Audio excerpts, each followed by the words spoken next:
All right, good afternoon, everybody. Thank you for joining us today. I'm Vegetable Grower News Managing Editor Matthew Grassi.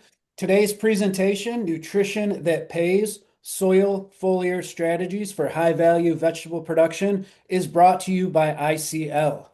All right, folks, joining us today are two ICL agronomy experts with deep, real-world experience in vegetable nutrition. We've got Christi Falen, who is product lead for Biostimulants and specialty foliar products at ICL. Christi and I will be joined by ICL technical sales managers Ricky Bass and Derek Davidson. All right, folks, before we get into the meat and potatoes here, let's get some housekeeping out of the way. This webinar today is eligible for one CEU credit. After the presentation, there will be a QR code that pops up on your screen. You can scan that QR code with your CCA app. If you don't have the app, it's suggested that you go ahead and download that now. All right, that's the housekeeping out of the way. Now for the presentation. Today, we will walk through a practical, systems-based approach to vegetable nutrition, covering soil health, nutrient balance, early season inputs, and targeted foliar strategies to support performance throughout the season. Folks, if you have any questions throughout this webinar, feel free to ask them in the Q&A section at the bottom of your screen. We'll get to as many of those questions as we can. All right, so now it's time for the presentation. I would like to welcome our guests, Christi, Ricky, and Derek. Thank you. Thank you so much, Matthew. Well, if you haven't heard of ICL before, wanted to make sure that we just did a quick introduction for where Ricky and Derek and I work. ICL is a global company that's been in business for 100 years, has a lot of different divisions that they work within, but the area that we work within is the Growing Solutions division. So we provide specialty fertilizers for growers and retailers around the world. So what we're going to look at today as we go through is thinking about things in a systems type of approach, where we think about not only the fertility, but we start with the soil, we think about the biology and the management that we can do along with the fertilizer input, because ultimately we want to maximize the nutrient use efficiency, increase the yield and the quality, improve stress resilience, and be able to have both short and long-term productivity for that system. Now, in doing that, what we're after for growers is thinking about operational efficiencies, cost effectiveness, and greater return on investment and value per acre. So that kind of sets the stage for what we're going to do today. We are actually going to start with the soil, and we'll go through several things that we think about in the soil as we start off there. So we think about pre-plant applications and applying nutrition, and think about multi-nutrient gradual release fertilizer that we could do to set the foundation and build our house, so to speak, build our crops and have the yield and quality potential there for the future. So when we do that, we want to think about how can we improve nutrient use efficiency, the microbial diversity, the overall soil health, and what can we do as far as having this low salt fertilizer and having it to impact root safety and overall stand uniformity, which would help us with being able to have a crop that matures at the same time, as well as that uniform growth. It allows us to have a better harvest that we would do from the efficiency side. So if we start with the basics and we think about that soil microbiome, it's very much alive. With over 10,000 species that are in there, and the plant-soil interactions, there is a lot going on in that soil. Now, it provides us with the structure, with the water retention, holds on to our organic material and our pesticides, and provides the plants with protection. But a big piece of the puzzle that we need to do is think about how can we improve that root system, and how can we improve the plant growth promotion. But overall, it's a whole system, and we want to have it be working together effectively. So one of the things that we have seen when we have applied polysulfate, that's a natural, sustainably sourced organic material that we simply mine and crush, is you see the analysis there on the top. It actually has provided a gradual release for us in the field. And so we've seen a lot of nutrient use efficiency for the nutrients that are applied, as well as on nitrogen and phosphorus when we look at it on a global basis. So then we started to see that in the field as well. So this sampling that was done this year, this is from Washington potatoes. And it's a one sample, but it's part of an overall trying to gauge the trends and think about and understand more in depthly what is happening with that soil foundation and with the microflora and with the nutrient cycling. So this one, along with ones that were done in the South, in pasture systems and on row crops, we'll be putting them all together into an overall trend. But for the vegetable production side, I wanted you to see it from the potato aspect, what I saw. So overall, the index that we saw, the biosustainability, came in at 18 points higher with polysulfate compared to an NPK fertilizer. So that was a good move that backed that up. Whoops. We also saw that overall the microflora, the total number of species increased by 166. The phytohormones that are supporting more growth and more dynamics in the system was by 10. The auxin production for roots by 12. And then the nitrogen and the phosphorus by 7 or 8. And then we saw additional potassium solubilization. And then we saw more potassium consumption and overall more soil quality resilient. So those are really good indicators for us and help us understand what we had already seen in the field and give us more of an indication of what's going on underground.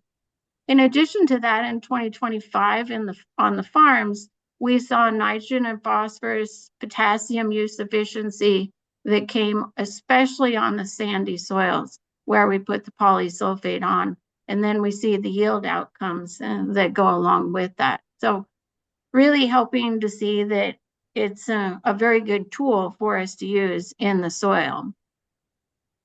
So I think I'll pass it on to Derek here and let him explain a little bit more of some of these slides on the polysulfate as far as the release curves.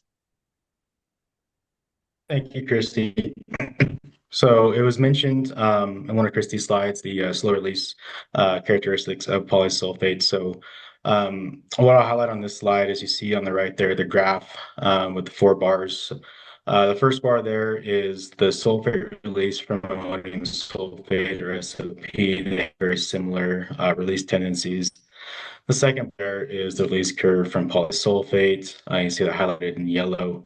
Right under that is the sulfur uptake curve by several crops.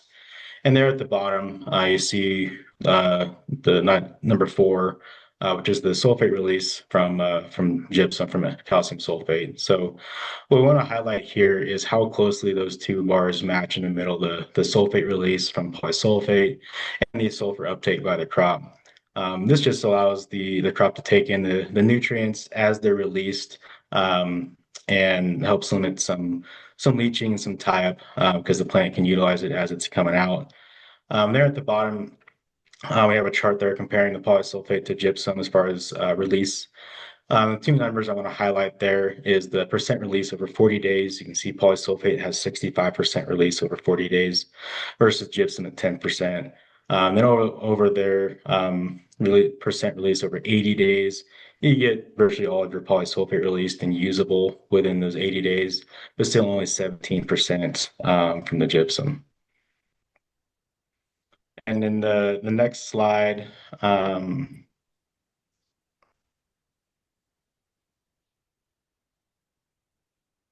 seeing the next slide yet. There we go. What I want to highlight here is you see the nutrient uptake from potato, from tuber, and from potato plant. So if you recall the release curve prior, that happens over 50 to 60 days. If you look here, the peak uptake in both of these graphs is in the first 50 to 60 days generally. So it's matching the nutrient demand very well. But it's not just for potatoes. We'll see it also applies to in the next slide, other just general produce. So whether it be carrots, tomatoes, onions, peppers, even leafy greens, double cropping systems have benefited from polysulfate's gradual release of those nutrients as well. And a couple of the nutrients that we want to highlight as well, beyond the potassium and the sulfur, is the magnesium and the calcium benefits. So, even though there is a smaller amount of magnesium, it still delivers that magnesium very efficiently. You can see the pictures there. This was in a greenhouse trial where they didn't have polysulfate out there, experiencing some magnesium deficiencies. Where they did have polysulfate applied, you see that the plant health is much better, better color, the chlorophyll is present. I do want to mention the 3.4 to 1 calcium to magnesium ratio. This ratio is a good for soil amendment properties as well, and means it's not really going to contribute to if there's magnesium issues, it's not really going to contribute to those issues of the clotting and the clumping. Another aspect we'll highlight with polysulfate is low salt, seed and root safe. You can see here, this is a picture taken of a pea root interacting with the polysulfate granule, actually kind of growing into the granule. You can see how healthy those root hairs look. They're not getting burned back by the polysulfate granule. And the root growth is one part of it. You can see on some lettuce trials as well, the control versus various rates of polysulfate. Where we'll have increased root growth on the lettuce there. And then also not just lettuce, but I have some pictures of onions in the next slide, taken from the field where, once I see it on the screen, you see the picture on the far left-hand side there. The left-hand bunch did not have polysulfate applied, but the right hand did. You can see a very dramatic difference in root growth, but not just root growth, also the blades, the ones with polysulfate, those blades are thicker, better color, overall healthier plant. And then finally, for my section here, some feedback from the field. So I work in the desert Southwest, covering New Mexico and Arizona and Southern California. So some things that we've observed with polysulfate on radish in Arizona. This is not just radish, it's other root veg. Applying at 150, sometimes up to 200 pounds an acre, with and without regular fertilizer. The feedback we've seen is improved plant health, better yields, but not just better yields, but better quality out of those yields. We've been able to reduce other fertilizer inputs for that grower, swap some things out in his blends, reduce some other applications, all of it which resulting in a better value for that grower at the end of the day. So I'll pass it back over to Christi to give her some trial information. Thanks, Derek. So, we've definitely seen the plant health response with the polysulfate. I've seen it personally on pivots of potatoes and strawberries, as well as we've seen some benefits there on the peppers. But want to go through some of the pieces of the puzzle as far as a pepper trial that we had done. We have typically we'd say, okay, well, maybe we can meet all of the demands with fertigation and say, if we've got that as an opportunity, let's do that, let's spoon feed it. And so there we'd see the grower standard. This is the nutrients for the season. And then that's treatment 1. Treatment 5 was a full fertigation where we did higher rates to try to balance nutrients on the nitrogen, a little bit higher on the phosphorus and the K2O. But then we looked at taking that low fertigation treatment number 2 and adding either 250 or 500 pounds of polysulfate to it. So as you see the nutrients there across the season that were applied. Okay, so we have compared to the grower standard, the 250 has less sulfur, half the calcium, but a little bit of magnesium. So then we start looking at the yields as far as how they come out. So if we look there, the grower standard is treatment 1, and then the high fertigation treatment 5. So we went from 23 to 26 as far as the total yield. But the piece that's really interesting is there in the center as we think about our low fertigation treatment 2, and then our treatment 3 that has 250 pounds of polysulfate added to that, and our treatment 4 with 500 pounds. We see a total yield increase, a marketable yield increase, and larger amounts of jumbo and extra large peppers that we were able to achieve. So then as you start looking at the economics of it, we're trying to think about it in a systems type of approach. What does it provide for you? You can see there that it was $3,000 more per acre, 3,800 compared to the grower standard for treatment 3. You look at the fresh bushels per acre was definitely higher. And then there was an 11 or 12% increase above the grower standard when we applied the polysulfate. So very much where that gradual release, like Derek was talking about, you start thinking about the microbial diversity where I started and the nutrient use efficiency that it provides, the roots. And so all of that comes into play when we start having the end of the year effects for a better, greater value for growers. So I mentioned the less verticillium wilts in potatoes that I had seen. We've seen in strawberries where we have better plant health. Overall, when we think about that calcium, it definitely helps us with the cell wall strength. And we've very much seen a balanced nutrition as we get our nitrogen to phosphorus, nitrogen to sulfur, nitrogen to potassium ratios in line. We can get better nutrient use efficiency. We have the mag, so we have good photosynthesis, which equates to the overall better crop growth. And then, as Derek mentioned, that low salt formulation and the increased roots. So I've seen positive yield and quality. Derek, what have you seen?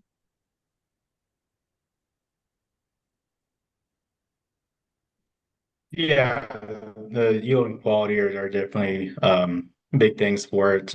With that quality, a lot of times comes shelf life as well, increasing the potassium, the calcium, and also the magnesium for various crops. Onions and potatoes being in particular, helping that storability and shelf life of the crop. Great.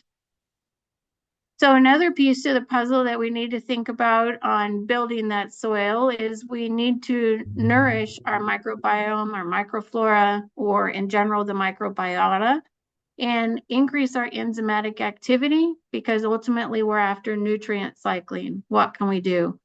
If we can increase the root growth and the root exudates that are coming from those and we're feeding the microbes, we're also enhancing the soil aggregation.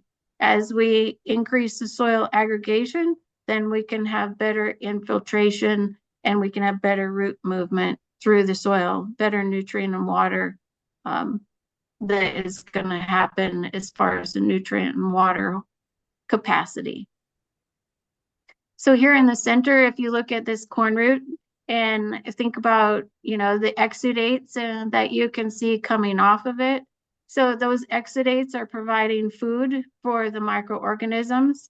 And then if you look at this diagram here on the right and you think about, or on the left, and you think about this root tip, as you have those exudates coming off and you have a nutrient cycling that's going on right there in that soil root rhizosphere zone, then you get these really good interactions that happen, and then we can have better nutrient use efficiency and better cycling, better microbial health that's going on. And, it's just part of an overall system. When you look at all the pieces of the puzzle there in that diagram on the right, it's definitely a very complex system, but we want to encourage all of the growth and the diversity that we can and the nutrient cycling that we can for having the higher return on investment. So we've done nutrients, fertilizer well, and thought about the nutrient acquisition and use. That's this side here on the left.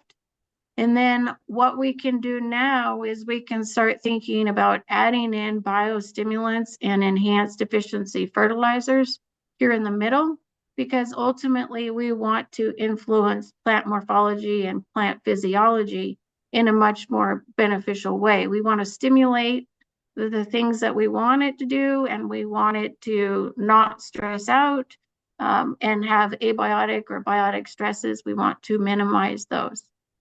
So nutrition, if we put it on and we think about the soil and the roots and the biology all working together, then that's how we can have a higher effectiveness.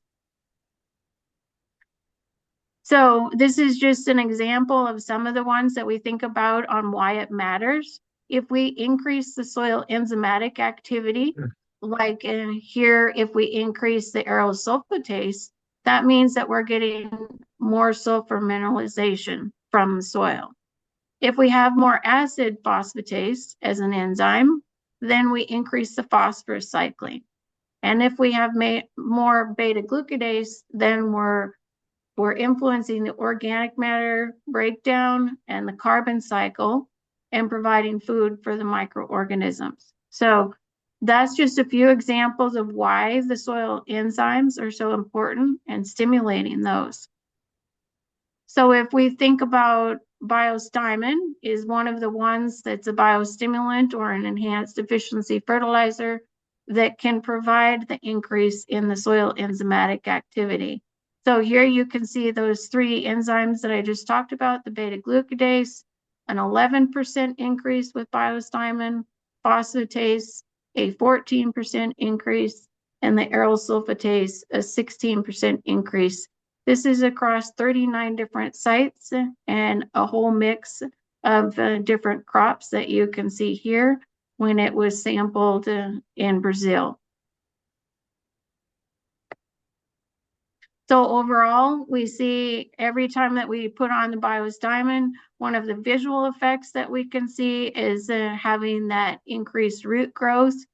And of course, that means that we have higher potential for being able to have more nutrient and water uptake, better nutrient use efficiency, and better overall crop growth. Another thing that we tried this year, and it was the first time that we had tried it, and so I would encourage us to think about doing it in vegetables in the future. We tried it in corn in 2025, and we actually applied Biostimulants at a higher rate than we would normally do in furrow. We put it on, you can see here at the bottom, where we put it on at 32 or 64 ounces per acre. And the yield increased from the control by 6 to 11 bushels per acre. And so this would be a good opportunity for us to think about if we are looking about cost operational efficiencies that we could do, and we're wanting to improve the soil enzymatic activity, provide the food for the microorganisms. If it fits with your operation, maybe then that we can think about doing it on vegetables and applying it before we're planting, and or maybe we've planted and then we're putting herbicides on, but it's a pre-plant or emergence application. So these are some good opportunities for us to think about for vegetable production going forward with the Biostimulants. Derek, I'll turn it over to you for some on the soil and the pH. Christi. So start here with step 1C, supporting the soil. Soil pH is a master control switch for influencing solubility, uptake losses, and overall nutrient use efficiency. And And if we look into the next slide here.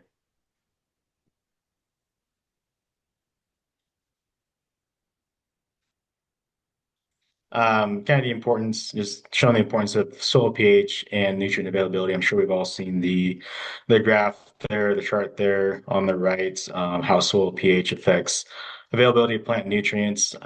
We can influence the soil pH in that root zone and manage it to help improve the nutrient use efficiency. And we have several products that can help us do that. We'll look into first the starter fertilizer, starter nutrients, and adjusting that pH as needed, and some products that we'll highlight for that purpose. These are going to all come out of our peak acid range that we'll highlight here.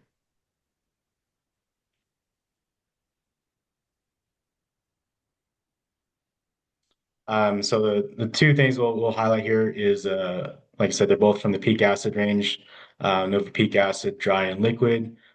Using these as a starter or kind of in a starter blend, supplementing something else, fertigation, running through drip tape or sprinkler, even side dressing. These products have been proven to be able to mix with calcium. It's something done all throughout the growing season where I live. We can also mix these with Biosjet. Biosjet's a lower pH formulation, so it mixes well here and just enhances the soil interaction of these products, helping feed the soil, root growth, triggering genes in the plant for abiotic stress mitigation and overall vigor. The other products here are just a different facet of peak acid, the 417-4 and the agrilution flow products. Again, using these as a starter, either as a standalone product or in starter blends, supplementing some other sources of nutrients, fertigation, side dressing, mixing with, you can mix with Bios Diamond in with these, or utilize Bios Jets. Again, just enhancing that soil interaction for root growth, soil feeding of the microbes and the enzymes, and just overall better plant health and vigor. Then there's some farm observations that we've had using these low pH fertilizers in high pH soil environments or high pH irrigation environments, not just on onions and potatoes as listed there, but other vegetables, fruiting veg, other root veg, leafy greens, peppers, melons, all sorts of crops, even going into some of the tree and vine crops. Releasing more soil nutrients, helping solubilize more soil nutrients, leading to increased nutrient use efficiency, helping that soil pH in the root zone. But also in some cases, what we've seen in some onion crops is helping soften some hard soils, allowing for better harvestability of that crop.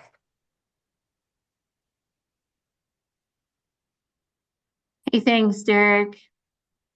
So another piece of the puzzle for this slide is trying to think about how we can combine, as I mentioned, we have the nutrient source like Derek was talking about. So here in this example, it's utilizing agrilution pH low and it's on potatoes.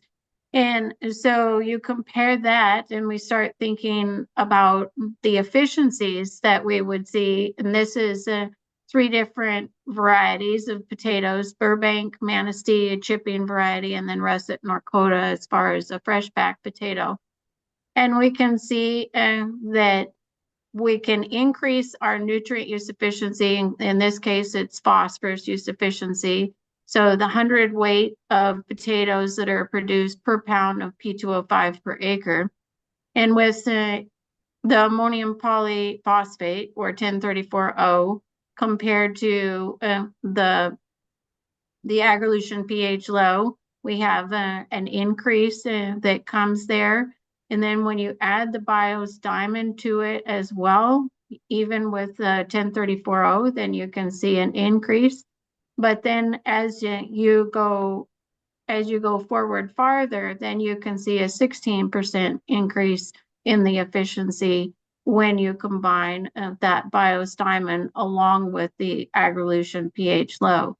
So you're combining both the source and adjusting the pH as you needed to in that root zone, as Derek was talking about, and then you add the Bios Diamond to it to enhance that efficiency even further. So then you can see the same thing, same trends that you would see here with the Manistee in Michigan. And also when you look at the Norcotas with adding the Biostimulants to it. So you get a cost savings that comes because you can actually reduce the amount of phosphorus fertilizer available. You don't have to have near as much. You can take it from, say 40 pounds of P2O5 down to 4.5. So a big difference there. And then environmental benefits, you're utilizing what you're putting on much more effectively. And then agronomically, obviously an increase there. And then from an economic standpoint, you're saving money on your costs. So it's kind of a triple win when you put the systems type approach together.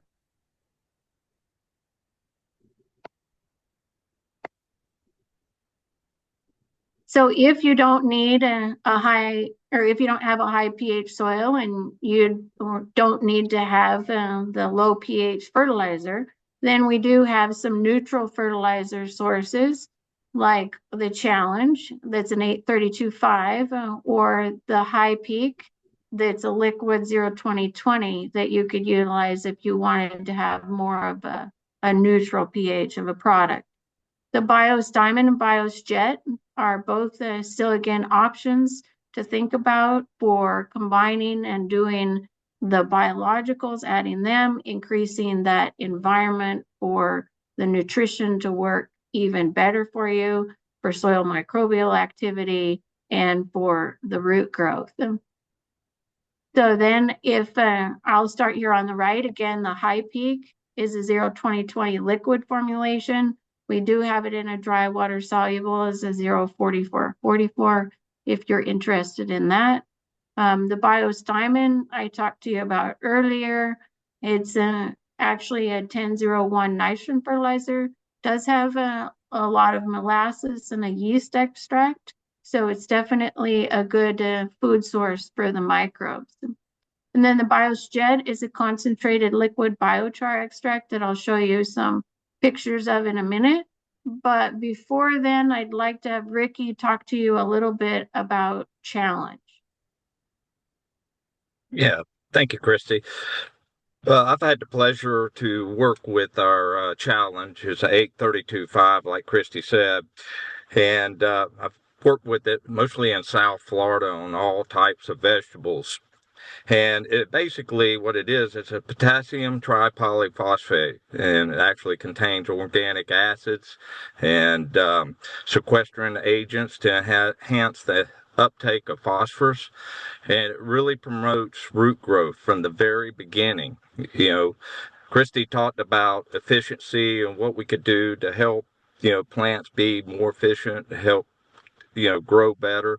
You want these plants to grow from the very beginning. If you have a healthy root system from the beginning, it helps from plant stress, disease stress. You can kind of see this is a trial that I did on peppers, and this is 19 days after planting. And what I did was 2 quarts of Challenge, the 832.5, in transplant water. And you can visually see the difference, how aggressive the Challenge did compared to the grower standard. And it stayed that way throughout the whole plant life. You could see a difference. And the yields were there. It was increased yield. It's a very unique product that I had nothing but success with it on every vegetables that I tried using it on: tomatoes, peppers, watermelons. And there's a tomato trial that I did, and to your right you can see that's where the Challenge was used, and you can visually see how much better leaf you have, how the stems were better, and actually had more yield throughout the life of the plant. What I suggest, and what I think works best, is putting 2 quarts in transplant water, and then 3 weeks later hitting it again with another quart, and then another 3 weeks, maybe applying another quart. But this is a great product. It also contains our ETS product, which basically is a biostimulant, which triggers certain things in the plant. It helps reduce stress. It triggers the growth hormone system and it translation system. So ETS basically just stands for Enhanced Translocation System. And having that in there, it gives you an added benefit to the product. So if you have an opportunity to use this product, even in the combination with probably Biostimulants, you would see a major benefit. It's a pH of 7, very compatible, and I highly suggest that you take a look at it. Thanks, Ricky. So on one of the slides that Derek had up there with the pec acid, he showed that you could have calcium along with the BioSjet mix with it. So if you're having an really acidic type of a fertilizer, the BioSjet works really well with that. Can go across the board, no matter which one you're looking at as far as the pH of your fertilizers. We've seen that it's worked really well.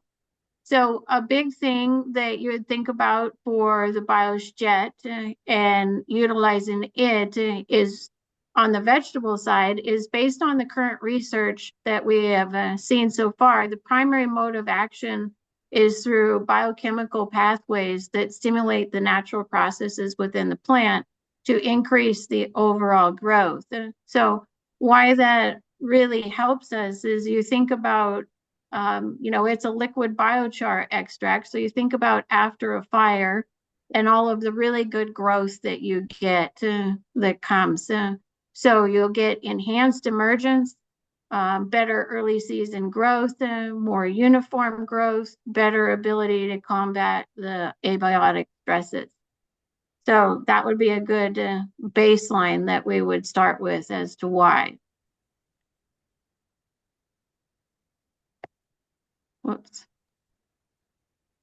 Okay, so here's when we think about it on the standpoint of what have we seen with potatoes, when you combined it with the Agrilution pH low across 3 states in 2024, saw an 8% yield increase in potatoes.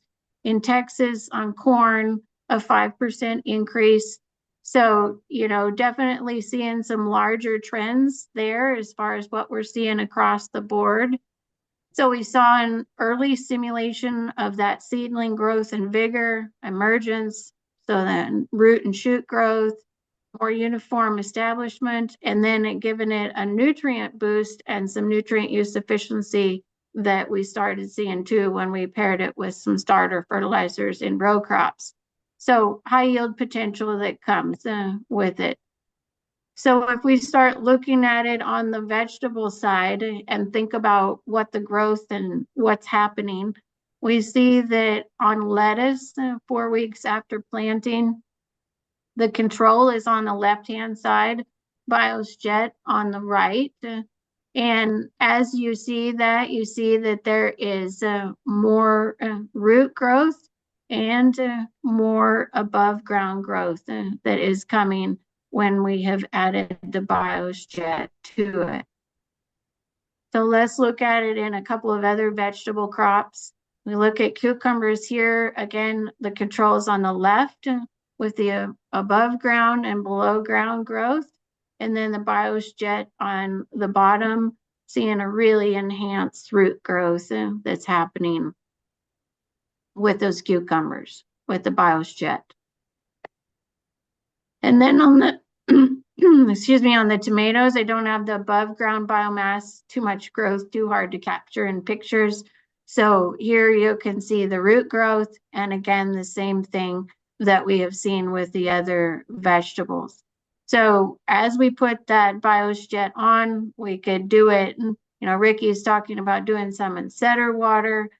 You can do it that way. You can do it with fertigation. You can do it with the starters. So a lot of options as far as getting that biosjet out and stimulating growth. You can do repeat applications with your fertigation so that you can continue to stimulate that growth and uniformity and that crop establishment, pairing it with, say, your zinc and your other fertilizer sources to help that crop get off and going. Okay, so if we think about moving on to the next step in the systems type of approach, we think about our foliars and what we can do there.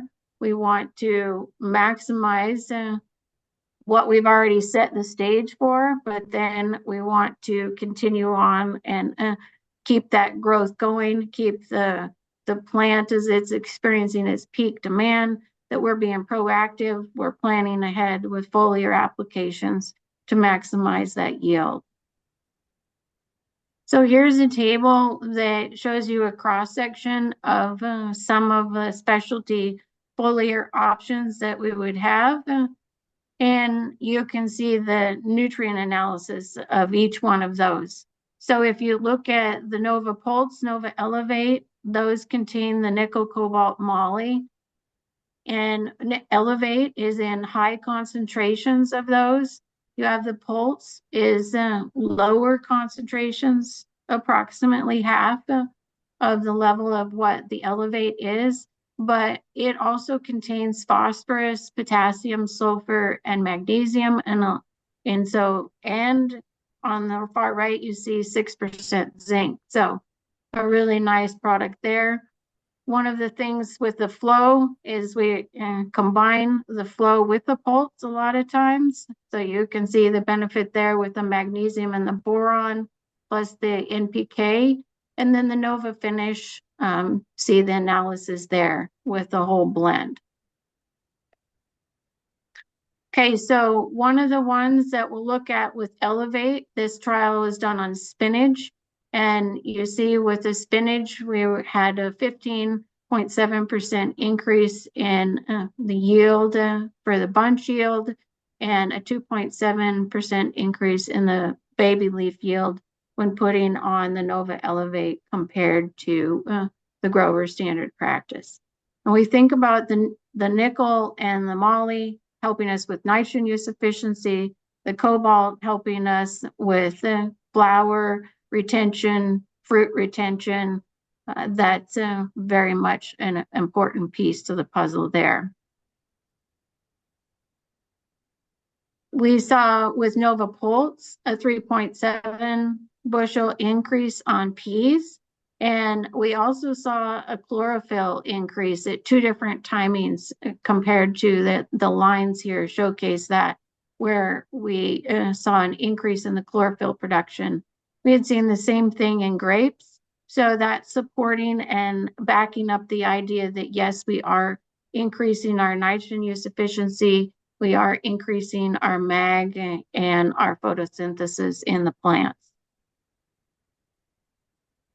If we look at this tomato example in a field trial, on the far left is actually Nova Pulse plus Nova Flow. In the middle is the Nova Elevate. And then on the far right is the grower standard. So some of the key benefits that we saw when we put on either the Elevate or the Pulse and Flow, especially the Pulse and Flow combo where we put on the nickel, cobalt, moly, and we fed it more from a nutrition standpoint.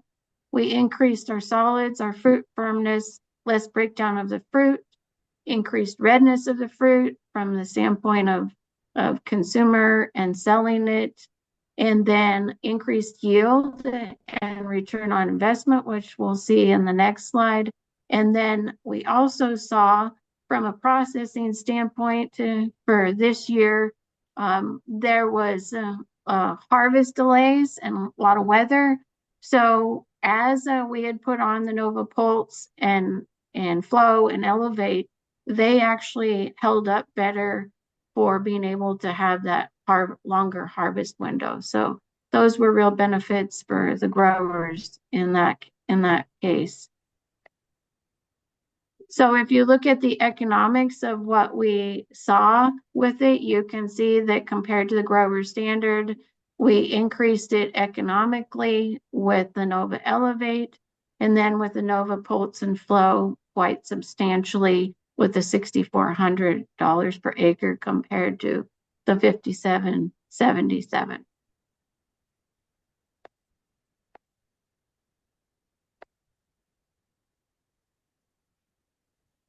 Okay, so I'm gonna pass it on to Derek on a little bit more examples that he's seen with the finish and the flow. And then Ricky, after that, if you would help us with the uptake K. Thank you, Christy. So, as previously said, I'll touch on the Nova Flow and Nova Finish, some things I've seen in the fields using both of these products. So, as we touched on before, Nova Flow is a high potassium product, 20% potassium. It is a dry soluble, but also has a good magnesium percentage and some sulfur. This is a fully soluble product, high purity NPK, so there's no chlorides found in this mix. Where I've seen this applied is in conjunction with fungicide or other crop protection passes in root veg in Arizona, helping feed some later potassium, and also had a little bit of magnesium concern in those fields, helping the chlorophyll content as well as the overall quality and storability of those crops. Nova Finish. Again, high potassium product there, 40% potassium. It has a whole slew of micros in there. High purity, fully soluble product. Again, no chlorides found in this mix. This is paired really well with things like melons and peppers. Things we need a lot more sugar movement towards the end of the season. Seen this as well in field on melons, helping not only just yield, but also quality.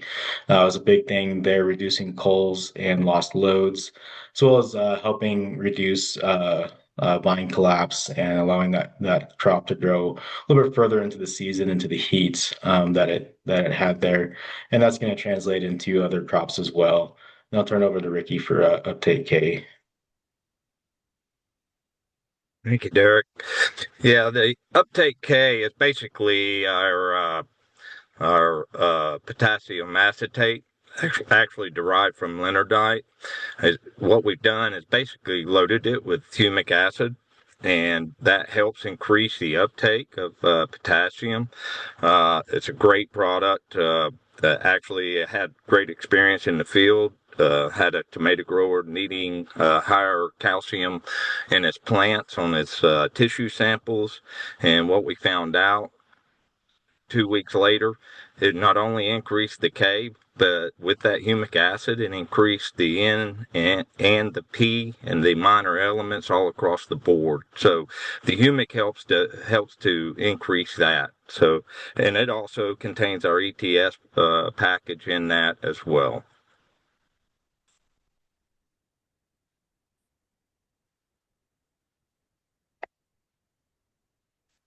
Next, we got our extra line, and our extra line is basically a low use products.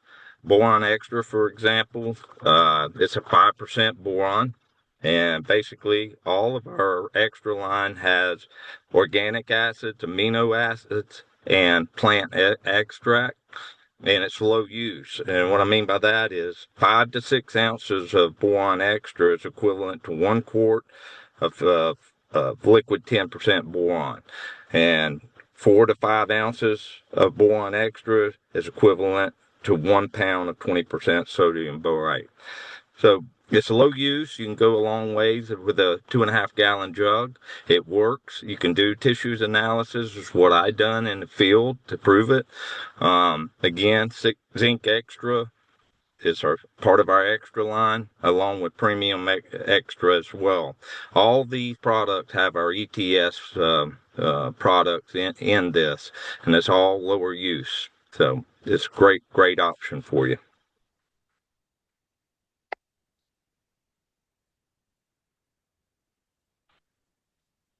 Christy, one thing I will say, since we're on this still, is one thing we haven't talked about is also maybe, spray adjuvants. And one of the best spray adjuvants, and we have it as multi-spread.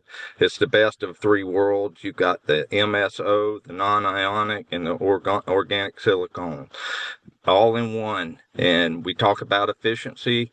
You want to whatever you put in that tank to be utilized to the utmost, and multi-spread helps with all of that. And encourage you to take a look at that.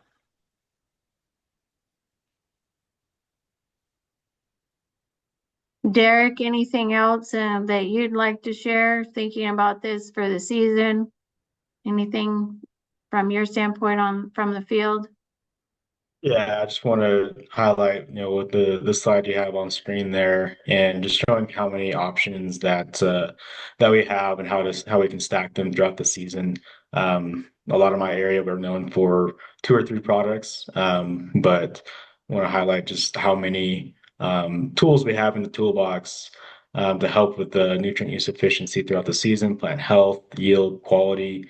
Quality is a big one, and getting the crop sold, maybe a higher price for that crop. So I encourage you to take a look at what we have to offer, and contact your ICL technical sales manager for your different options.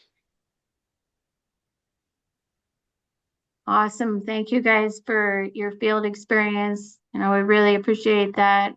We ultimately, again, we want to think about everything that we can do as a total system.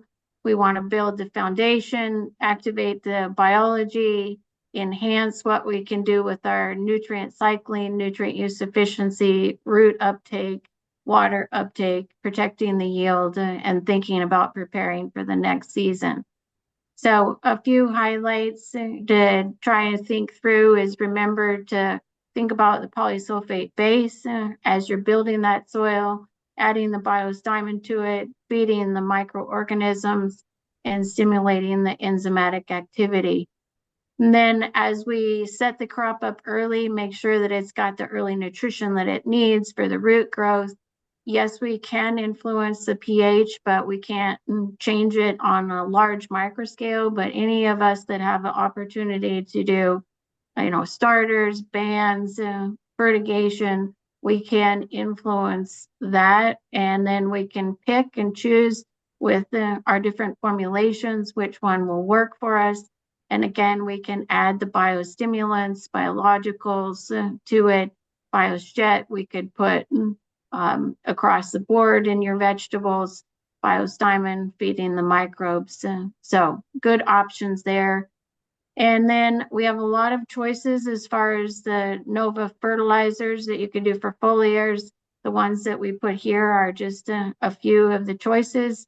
And then Ricky highlighted a few of the extra foliars that we have, or some of them like a zinc extra that we have utilized in fertigation or in bands. So great options for you. And then like we started with the soil at the beginning, think about the future, planning for your next crop, thinking about the nutrition there. Don't forget about the Biostimulants and the polysulfate. So overall, we want to just increase our operational efficiencies and help you guys with being able to have a really good return on your investment for the whole system.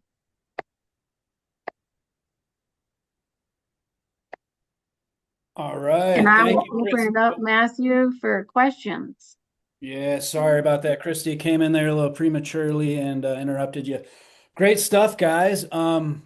Just feel like when you invest in a product, you want that expertise backing it up, and you can tell that the team here, you guys have a lot of expertise into these products and how growers should be using them on the farm. So, super job, guys. All right, we've got our first question. Let's open it up to the Q&A portion of the presentation. This first question, I'll just throw it out to the group. You guys can decide who wants to answer it. But the question is, doesn't soil pH work in concert with CEC with regard to nutrient use efficiency? And maybe explain what CEC is really quickly as well, please.